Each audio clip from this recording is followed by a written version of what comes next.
Joining us now from Washington, D.C. is Osita Nwanevu, a reporter for The New Yorker who covers politics and policy and who's been covering the events at the Conservative Political Action Conference. What was the big theme this year?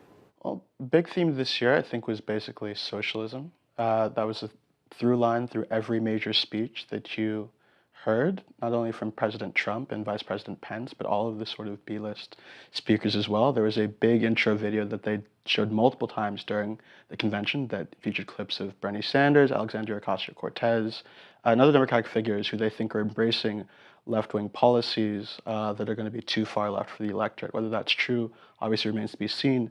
Republicans have been doing that and using socialism as a word to tar the left with for a long time. Now, what's the difference? That they have evidence, that they have members of the other party claiming membership? Well, they do have some candidates like Bernie Sanders, obviously, who actually started his campaign with an event in Brooklyn today, who's going around calling himself a democratic socialist for a long time, people like Alexandria Ocasio-Cortez. I personally would be very skeptical that this is something that's going to seem new and fresh to the electorate who heard these kinds of claims. You know, if you want to look at the record of presidential elections, the past three, they called Obama too far left in 2008, didn't win. They called him the same in 2012, they didn't win. By contrast, Trump, who did spend a little bit of time calling Hillary too far left, actually focused most of his campaign on calling Clinton corrupt, and a member of sort of the political elite, if anything, too close to the rich. Today, he talked about the ruling class in his speech to CPAC. And that kind of approach set him apart from other Republican candidates, and he did obviously win the election. So if I were Trump or people advising Trump, I'd be very skeptical of ditching that kind of original message. You know, the conservatives have a fair amount to celebrate. I mean, they can look at the administration's record on deregulating things. They can certainly look at the successful nomination of two Supreme Court justices now that think a lot more like them than the previous appointees. I think that's true. Obviously, the tax cuts as well. They talked a lot about that during the conference. There are things that they can tick off. I think the real question now is, with the Democrats in control of the House, how many more victories are there going to be for the administration?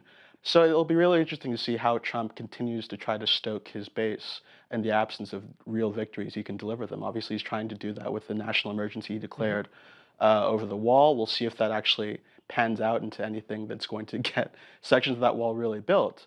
But he's really going to struggle to deliver not only campaign promises, but sort of on the mood that he tried to cultivate here at CPAC. I think that one of the things that's going to be central is, again, this idea that there is a rising tide of socialism on the left that conservatives have to sort of band together and combat. They're going to be in a more combative mood, and maybe that sort of takes the pressure off Trump to actually deliver things.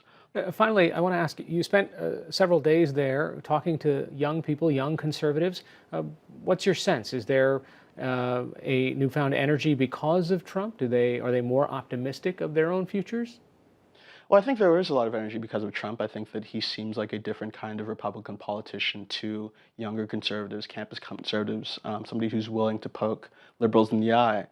And there are a lot of young conservatives who really enjoy that. One of the most striking presences at the conference this year was a group called Turning Point USA, founded in 2012, that's exploded over the past couple of years.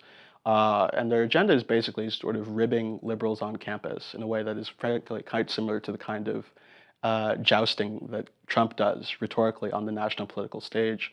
Charlie Kirk is the group's founder. He had a big speaking slot at CPAC this year, as did Candace Owens, their communications director. And you know, there was a lot of interest in that group, and it was given a lot of space, and certainly a lot of people are joining. All right, Osita Nwanevu, a reporter for The New Yorker. Thanks so much. Thank you.